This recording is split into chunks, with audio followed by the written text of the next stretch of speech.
৯ বছর পর ঢাকা মহানগর আওয়ামী লীগের সম্মেলন হয় ২০১২ সালের ২৭ ডিসেম্বর। কিন্তু নতুন কমিটি ঘোষণা করা হয়নি। তাই পুরনো কমিটি কাজ চালিয়ে যাচ্ছে ২.৫ বছরেরও বেশি সময় ধরে। তবে শিগগিরই নতুন কমিটি ঘোষণা দেওয়া হবে বলে জানিয়েছেন মহানগরের নেতারা। ব্যক্তিকেন্দ্রিক বিভিন্ন ধারা ও অন্তর্কোন্দলের কারণে এতদিনেও কমিটি ঘোষণা সম্ভব হয়নি বলে জানান তারা।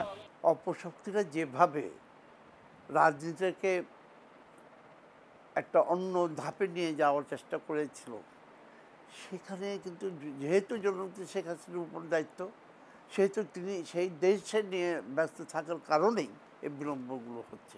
আমাদের ভিতরে গ্রুপিং নাই, চেষ্টা করা হয়েছে, অনেক খেলা হয়েছে। নতুন কমিটি গঠনে এবার ব্যক্তি প্রভাব কাজ করবে না বলে মনে করেন অনেকে। আবার কেউ কেউ বলছেন কমিটির শীর্ষ নেতৃত্ব আসতে পারে তৃণমূল থেকেও।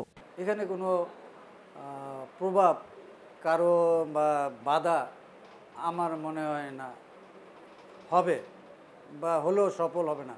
মহানগর কমিটি গঠনের সঙ্গে জড়িত নেতারা জানিয়েছেন আগের কমিটির অনেকেই বাদ পড়তে পারেন এবার।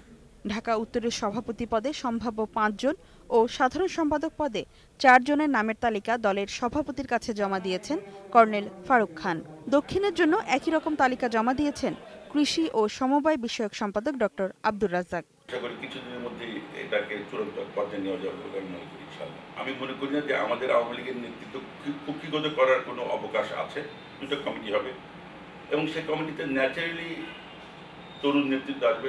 সেপ্টেম্বরেই পূর্ণাঙ্গ কমিটি ঘোষণার লক্ষ্য নিয়ে কাজ শেষ করে আনা হচ্ছে বলে জানা গেছে। এই দুই ভাগে বিভক্ত করার সিদ্ধান্তের কারণেই বিভিন্ন ওয়ার্ড পর্যায় থেকে তথ্য সংগ্রহ করে পূর্ণাঙ্গ কমিটি করার জন্য একটু সময় নেওয়া হয়েছে। আমরা আশা করি যে এটা খুব শীঘ্রই কমিটিটা।